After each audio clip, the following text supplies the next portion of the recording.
Alors chérie, c'était comment ta journée? C'était super. Aujourd'hui, j'avais une patiente pour son suivi, 63 ans, ménopausée depuis 7 ans, et je l'avais vue il y a un an pour un lichen. Un quoi?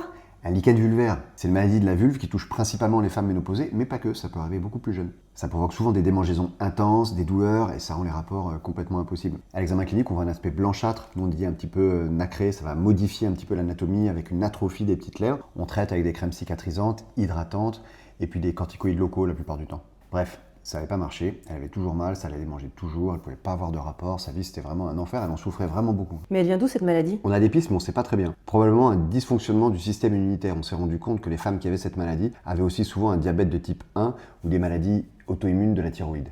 On pense aussi qu'il y a un côté héréditaire et puis bien sûr la carence hormonale liée à la ménopause avec la carence en oestrogène. Mais on peut faire quoi de plus? Il y a un an, je lui avais prescrit un traitement hormonal de la ménopause. Elle n'en avait pas pris avant parce qu'elle n'avait pas d'autres symptômes de la ménopause et puis en plus elle n'en voulait pas. Et puis le traitement hormonal, on sait qu'il est plus efficace et moins à risque quand on le prend dès le début de la ménopause. Et comme ça faisait plusieurs années qu'elle était ménopausée sans traitement, bref, je lui ai proposé d'essayer pour traiter sa pathologie vulvaire. Et ça a marché? De ouf. Un an après, sa vie est transformée. Elle a plus de douleur, sa maladie a régressé, elle peut avoir des rapports sans problème, elle a même pu arrêter sa crème à base de corticoïdes. C'est top ça. Ouais, j'espère que ça va durer.